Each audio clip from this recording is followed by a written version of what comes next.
Welcome to another episode of Wits and Weights. My guest today, Kevin Palmieri, is the founder and co-host of the Next Level University podcast. Make sure to subscribe.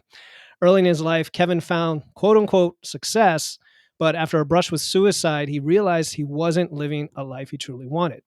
He became passionate about self-improvement and decided to make it his purpose in life to impact as many people as possible by becoming a role model podcaster and speaker.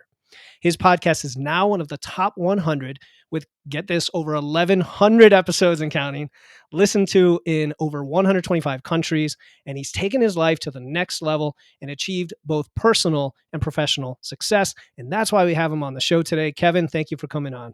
I appreciate you having me. Thank you for the wonderful introduction. My goal is always to at least meet that expectation. So that'll be my goal today. And likewise, and I want to meet your level of energy. So let's just jump right into how you got here today. Tell us about your journey from early success to rock bottom to what you now call your no BS approach to holistic self-improvement. I always start at the very beginning because I think context is important. And oftentimes the message is only as important as the understanding of the messenger. So I was raised in a single parent household. I was raised by my mom and my grandmother, and I didn't know my dad and I didn't meet my dad until I was 27. And I think in many ways that transformed me and molded me into who I am today, but it definitely altered my childhood and the way I showed up as a child. I know this, Phil. I don't know much, but I do know that when I was young, I didn't want to do what everybody else wanted to do. Mhm. So I remember even in grade school, knowing that I didn't want to go to college. I didn't want to do what everybody else was going to do. For some reason, I have always been trying to take a different path. So my childhood was fairly normal. I used to ride my bike around with my friends. I played baseball. We'd go watch the little league games under the lights. It was fairly normal. But after high school, that's when things started to get a little bit different because all my friends went away to college, but I stayed back in the town that I was raised in and I was pumping gas at the local gas station. And I did that for a few years. I ended up being a personal trainer for a time. Mhm. I drove a truck and a forklift. I worked in construction. I joined the volunteer fire academy. I did many, many, many different things. Never had any clue what I wanted to do. So I eventually got this unique opportunity in an industry called weatherization. All that means is we go into buildings and we make them more energy efficient. So Got it. just imagine me in your school, you're a teacher, I come in and we're working on the windows, the doors, the attic, above the ceiling, stuff like that. Beautiful part of that is since I was working on state-owned buildings, I was getting paid anywhere from $60 to $120 an hour, which for me, no college degree, I have made it. This is it. I found my thing and I'm going to do this forever. So if you were to look at me when I was 25, you would see a young man who had just won a bodybuilding show. So I was quite literally in the best shape of my life. My girlfriend was a model. I had a sports car. I had a high paying job, new apartment, all the trappings of success. But I was very unfulfilled. I was very insecure. I was not passionate about much. I didn't understand purpose. I just wasn't excited for life. That's it in a nutshell. One day my girlfriend came to me and she was excited for life and she knew her purpose and she knew her mission. And she told me she wanted to move across the country from New Hampshire to California and chase her dreams. And in my scarcity and insecurity, I gave her every reason in the world why she shouldn't do it. And you can imagine how that conversation went. She ended up leaving me as she should have, and she chased her dreams and she moved across the country, which is truly, truly wonderful for her. But I remember I had to look in the mirror and say, what is going on here? I don't know. I feel like I just lost everything. I feel like the cloak of perception has been removed and now I got to figure all this out. I started dipping my toe into self-improvement, but for some reason, and I'm sure we'll dig into it, but for some reason I said, you know what? I gotta go make more money. That's going to fix this. This self-improvement thing's great, but I need more money. More money, less problems. That's what I need. That's what I'm going to do. More money. More money, less problems. So that next year, I said, I'm going to make $100,000 this year. I don't care what it takes. I'm going to do it. So I got a promotion at my company and I became a foreman. We got more contracts that year than we ever had. And most of them were on the road. So we worked a lot in New Jersey, which is like 6 hours from where I lived. So if you fast forward to the end of that year, I had been on the road for 10 months out of the 12 months. And every single week working in a different state, sleeping in a different hotel, working out at a different gym. I was very consistent with my fitness back, even with the travel, which is great. But I was just burning the candle at both ends, but it didn't matter because I was making money. So we get to the end of the year. I have my final pay stub in hand. I open it up. I made $100,000 at 26 with no college degree. Awesome. For all of 5 minutes. Mm-hmm. And then I have that moment of, oh no, that didn't fix anything. The bank account looks good. That's awesome. There's definitely some financial certainty there, which I value. That's awesome. But all of the internal voids I had, none of them went away. And honestly, some of them actually got worse because I assumed that would fix all my problems. Realized in that moment that for most of my life, I'd lived unconsciously.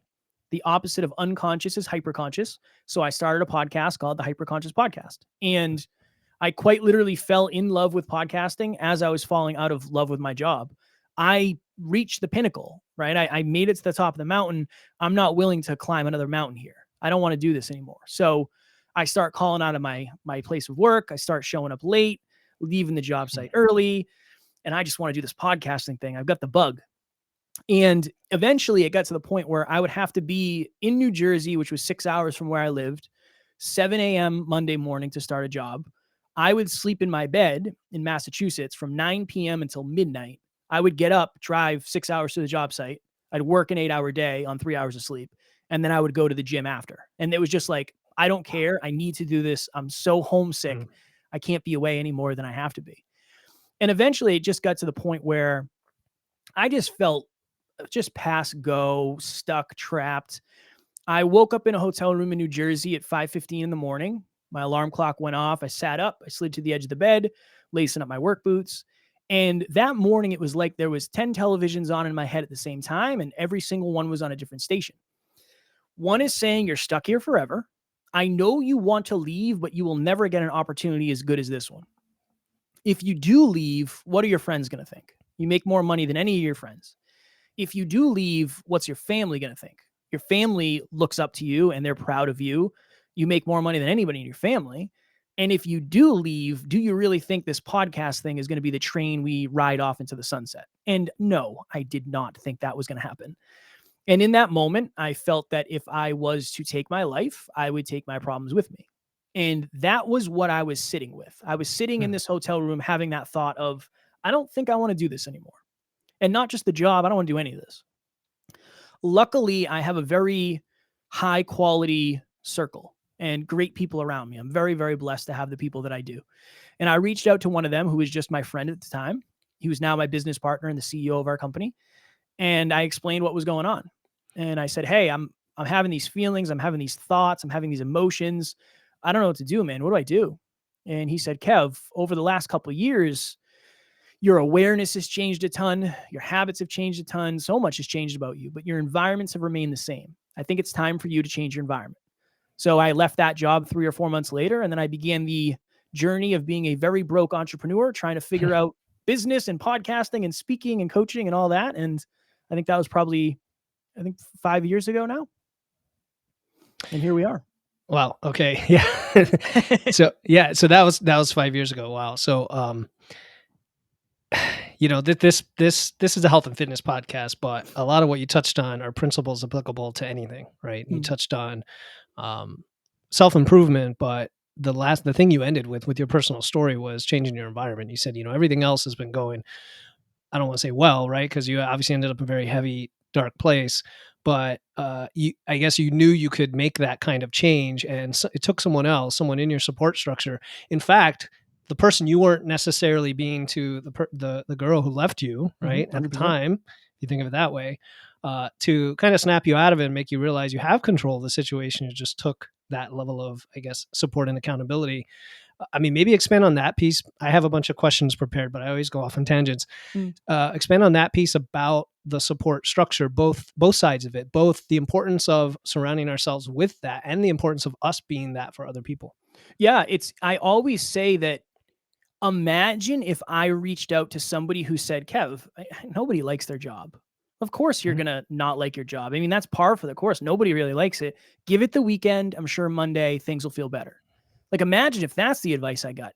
I don't know what would have happened, right?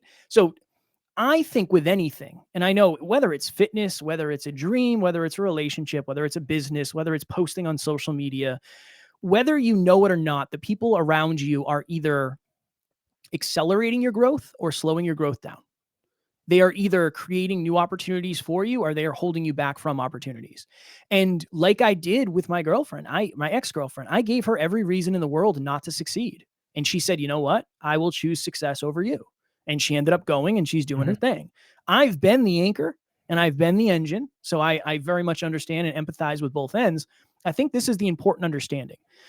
People do not give you advice based on your level of capabilities. They give you advice based on their level of capabilities, their limiting beliefs, their fears, their, whatever they're afraid to be judged by. And a lot of us take those and run and they assume it's our story, when in reality, it just isn't. So if you're the person somebody reaches out to, you got to pour into them.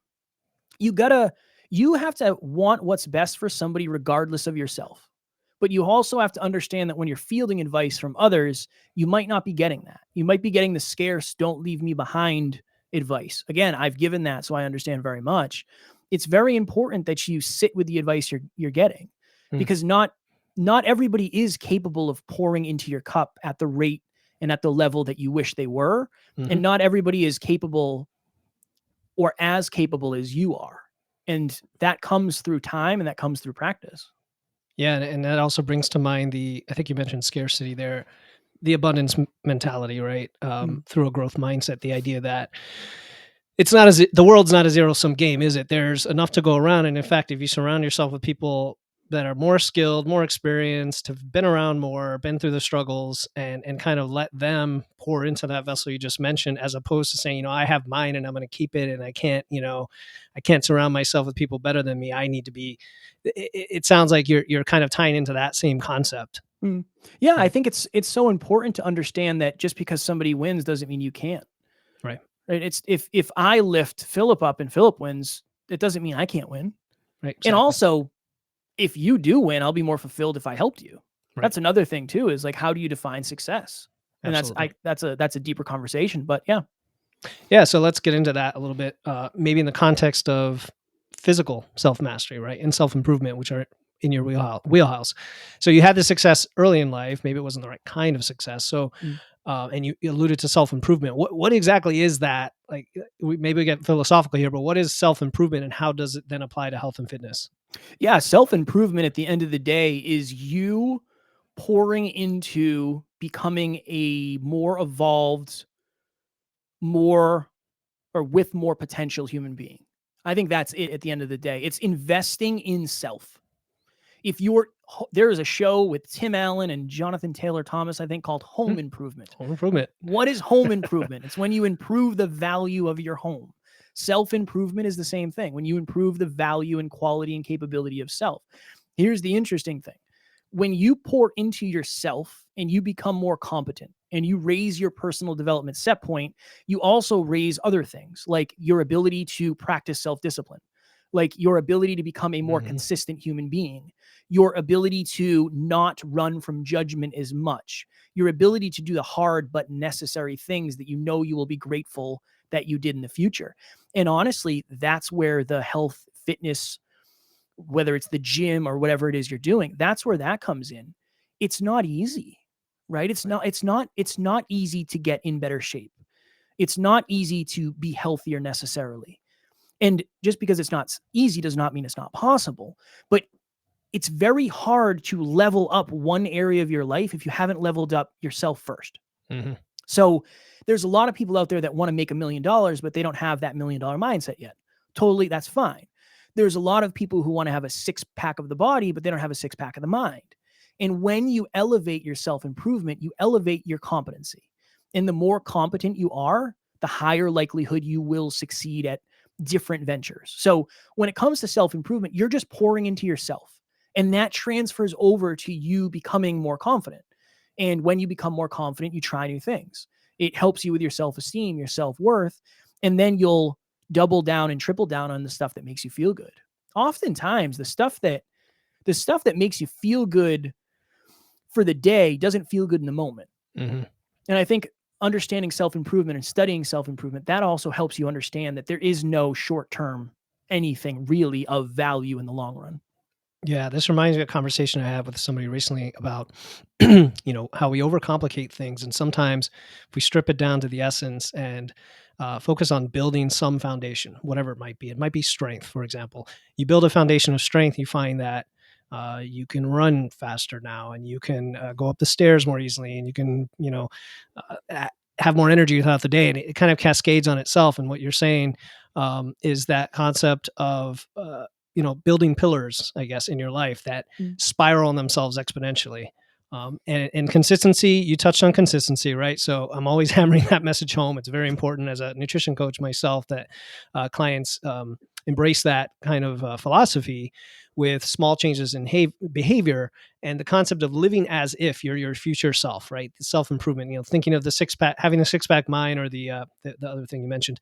Um, and falling in love with the process, right? Not just the end goal. Mm. So what are some of your thoughts about consistency specifically, why it's important, how we get it, and so on?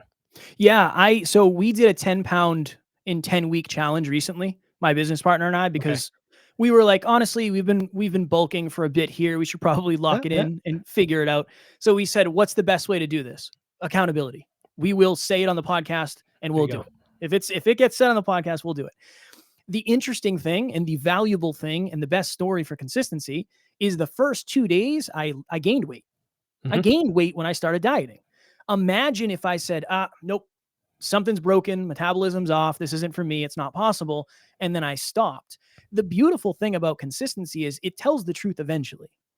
And it takes the emotion out of things, right? When you do something consistently, when you do something on repeat, when you do it repeatedly, you start to see the different intricacies and you start to see, oh, okay, that's what happens when I do it this way. Let me try a little bit different the next day. Oh, that's what happens when I do it this way. Mm. So the importance of consistency is, honestly, at the end of the day, if you can't do something for a month, you're most likely not going to get the results that you want, Okay. right? Yep. And podcasting and business and whatever it may be. So I think a lot of us know that now and we have that understanding. How can you be more consistent? Number one, break things into sustainable bite-sized things to start.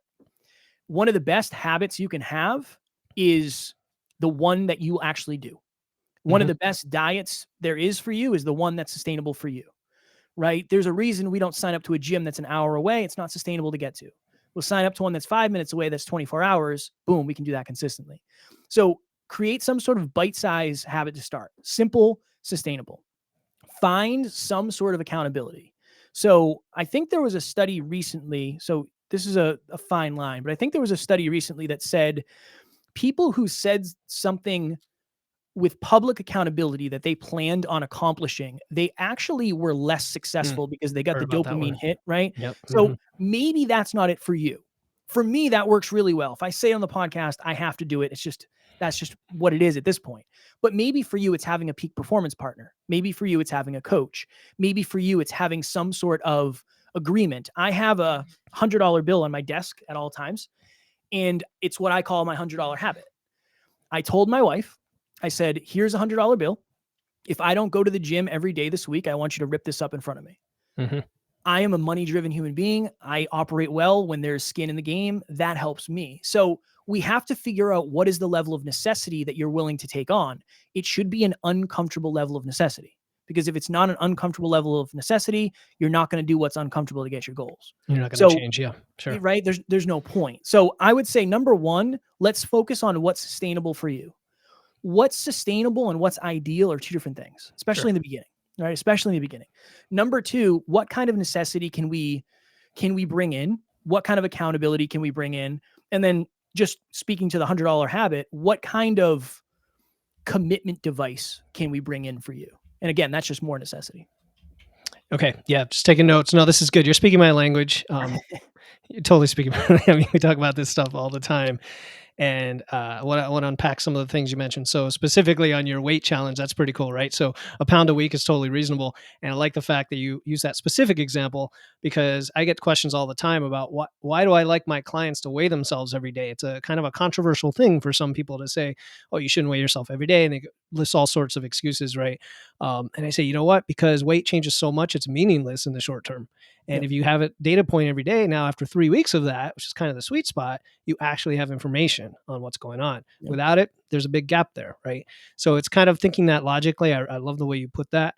And then the accountability. I heard that same study a couple of years back, but I think there's a twist on it that you just suggested, and that is it's not just the announcing of the goal, right? It's continuing to put it out there after you announce it, Mm. which I think is probably what gets you that ultimate accountability. Yeah. Kind of like a challenge, right? We do challenges and we say, okay, everybody post in your Facebook group every day.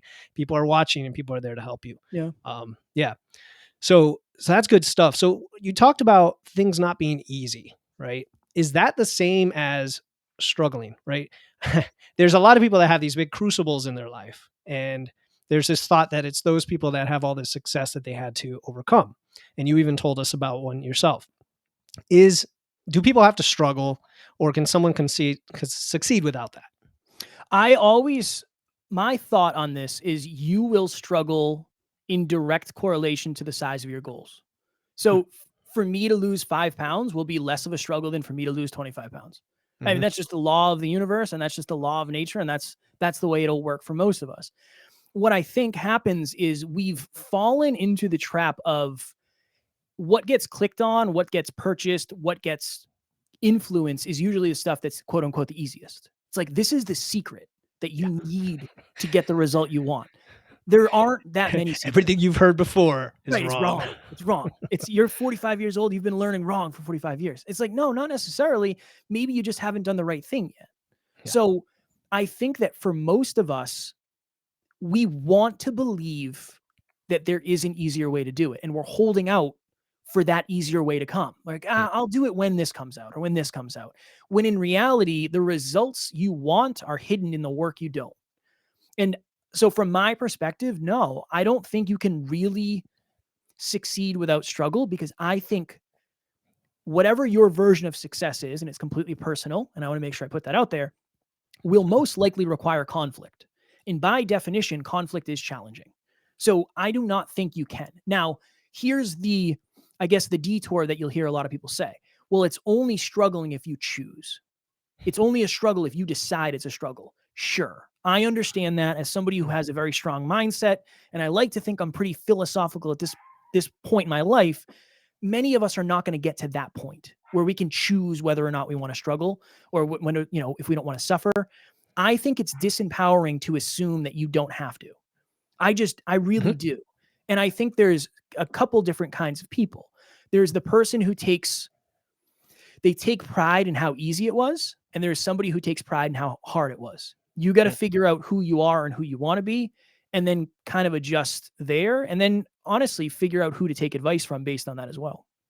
Now, taking pride in how easy something was, would that apply to someone who is really good at making systems and shortcuts and hacks and automating things? Somebody who makes the thing easy by spending the hard effort first. You know what I mean? Like where's because I'm kind of that guy. I want the long term process to be smooth and easy and frictionless, but I take the time up front to make it that way. Yeah, I agree. We did an episode recently. There's no such thing as smart work until you do hard work first, because without hard work, you can't figure out what's smart or not, right? So I think that's great. But the fact that you admit, well, in the beginning, it kind of sucks, and then it gets smoother and smoother and smoother as we go. I think that's great. I do think a lot of people are trying to avoid that first part, and that's what we get sold, right? It's like, yeah, of course. How many of the same diet supplements, ab crunch board twist things, it's the same stuff over and over that takes advantage of people's lack of awareness. Yeah. I was thinking about, I have a client in her 60s, and she goes to the gym and does her squats, once a week or twice a week. And for those 15 hard minutes, she's able to go to her Patriots season tickets games every week and no longer struggle going up the stairs. And you're like, that's the kind of trade-off I think we're looking for, is that little bit of hard investment for the real results. Okay. So a lot of my clients, come in and they want to lose weight. They want to improve their body composition. In reality, there's something deeper. Usually there's something deeper like self-confidence. And I know that's something you talk about a lot. You've mentioned it already. And I know personally from my personal journeys, both fitness and also public speaking. I mean, I would never have done a podcast even 5 years ago if I hadn't spent time on the skill of speaking. That was important to me. So given that you help people improve, Kevin, what is confidence, right? And how can someone become more confident? Confidence is your ability to show up and figure it out. Confidence is your ability to believe that you are capable of achieving some level of result in your life and then showing up for it. I think honestly, it is one of the biggest issues on the planet, lack of Mm, belief. I really do. And again, I resonate with it because I still have it. I might seem like a very confident human being, and I am confident on this microphone because I've done this so many times, but it doesn't mean I'm confident in life. mm, It doesn't mean that I have level 10 belief in everything I do. I still have limiting beliefs. I still have doubts. I still have, at times, a fixed mindset. So that's been a lifelong journey for me. I think the best way to build it is to figure out, okay, on a scale of 1 to 10, what is something that scares me at a level 5? Because a level 10 fear is something that will stop you from even starting. mm, A level 1 fear is something that's in your comfort zone. So if you think about it from a comfort zone, the next zone out is the learning zone, and then you have the anxiety zone. mm, Most of our fears are in the anxiety zone. Most of our comforts are in the comfort zone. The sweet spot and the potential for growth is in the learning zone. So I had a young lady reach out to me. She said, I want to be a speaker. Cool. Love that. Are you doing any speaking? And she said, no, not yet. All right, cool. mm, On a scale of, and I said, let's get you speaking. On a scale of 1 to 10, how outside of your comfort zone is it for you to do a Facebook Live? And she said, 12 out of 10. That ain't it. All right, let's not do that. On a scale of 1 to 10, how outside of your comfort zone is it for you to record a video and show nobody? She said, oh, it's like a 0. Okay, that's not it. On a scale of 1 to 10, how outside of your comfort zone is it for you to record a video and send it to me only? And I won't show anybody, I promise. And she said, probably a 5 or a 6. Cool, do that. Because you shouldn't be speaking on stage in front of thousands of people. That's not where we start. mhm. You don't start, you know, your baseball career by getting up in front of a 95-mile-an-hour fastball. Of course you're going to be afraid, right? That's natural. Yeah. What is the next available opportunity for growth? It doesn't have to be the biggest. It doesn't have to be the most audacious. One of the things you hear often, Philip, and I'm sure you hear this, is what's your big, hairy, audacious goal? Like, what Yeah. is the goal that's going to change the world for you? If you're out there and that doesn't resonate with you, it's because you don't believe you're capable of that yet. Totally fine. It's totally fine. What is the next available opportunity for growth? That's where I would start. Something simple. When you're walking down the aisle at the supermarket, try to hold eye contact. Very uncomfortable, but it takes confidence and it raises your confidence. Say I am intentionally going to have a conversation with a person at the checkout counter, and I'm going to hold my own and I'm going to be brave and I'm just going to say, hey, how was your day? How's your week been? Do you have any plans for this weekend? Just getting outside of your comfort zone little by little by little by little is the way to become more confident. You do not have to do it all at once. You do not have to reach the peak of the mountain today. The ultimate goal is to get to the next summit so you can see what's possible for you at the next level and the next level. So I think that's kind of a theme for us today is sustainability and starting small. Yeah, and that spectrum you just listed, I'm gonna steal that with my clients It's because I yours. haven't exactly heard it put that way. I love that the comfort, learning, and anxiety phases of this spectrum, because it can apply to, let's say you just don't get enough sleep, right? You get 4 or 5 hours of sleep. I'm not gonna say go start getting 8 hours of sleep. I'm gonna say, what can you do, right? That's usually how I ask it. What can you do? What can we?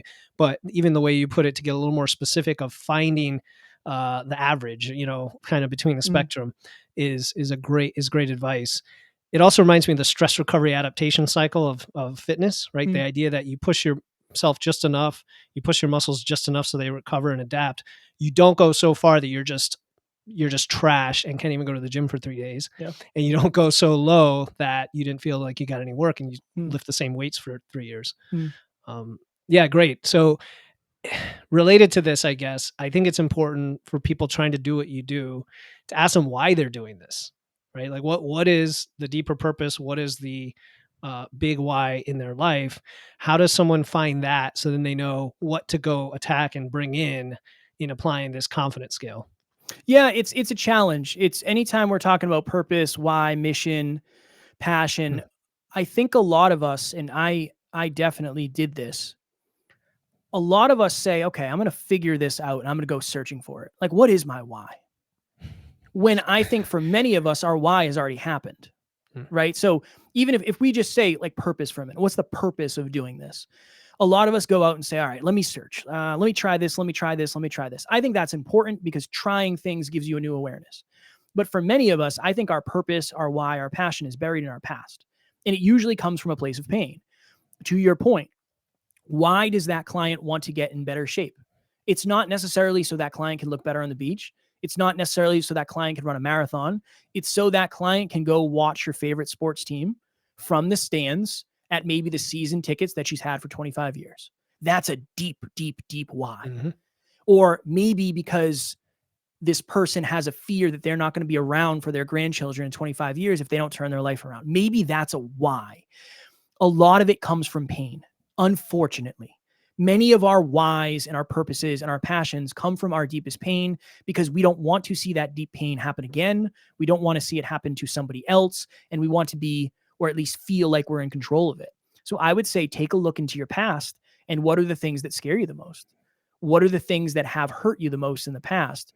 What are the things that you know at a very, very deep level that you think the world should be focused on more? That's a great question when it comes to Mm. purpose or passion or why. But at the deepest level, I think it's you sitting with your thoughts and saying, all right, like, let me be real with myself. Is it because I want to be more physically capable, or is it because I want to look better in a bikini or my board shorts? The answer is personal, Mhm.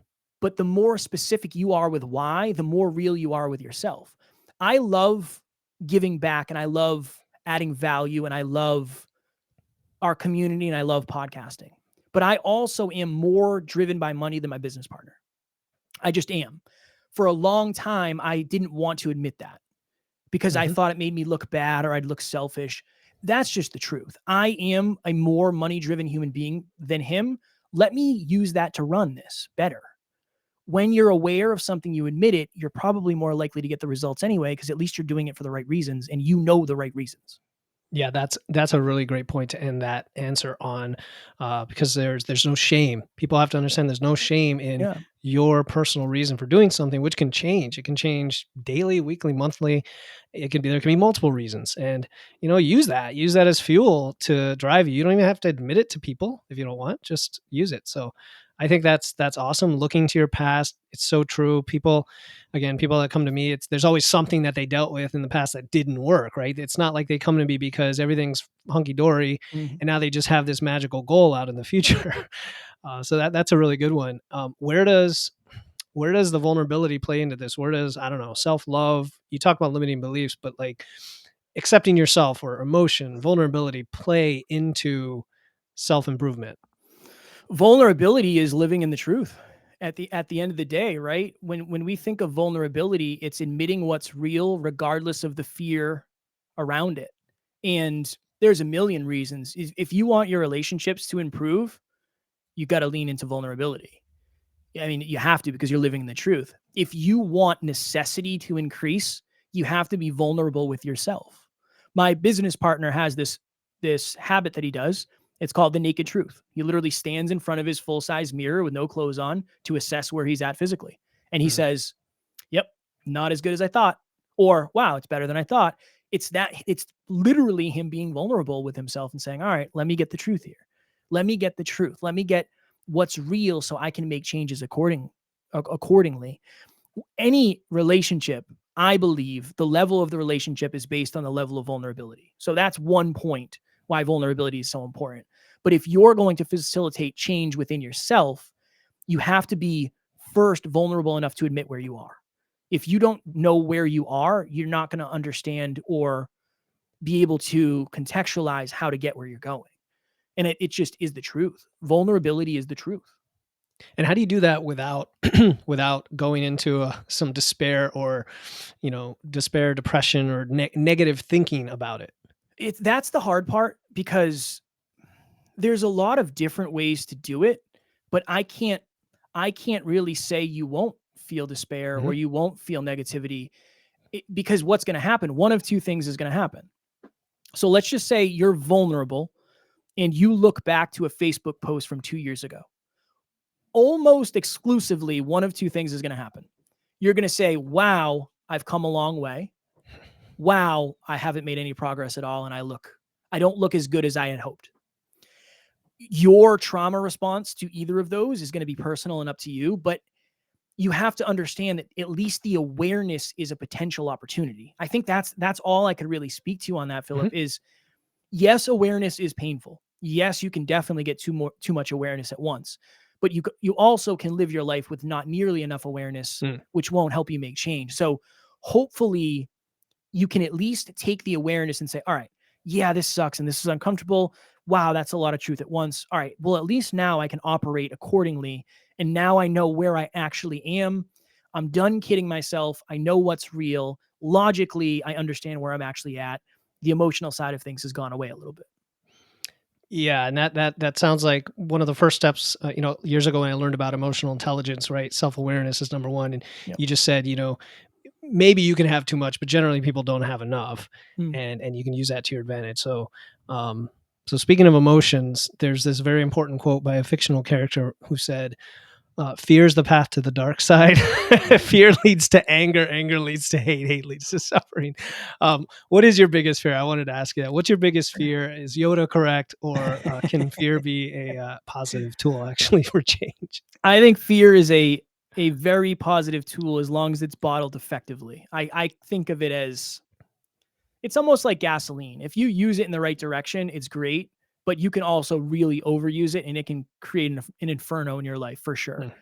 Mm. For me, it's not being good enough. My greatest fear is my fear of failure, my fear of being left behind, my fear of judgment, my fear of not being good enough, my fear of appearing arrogant.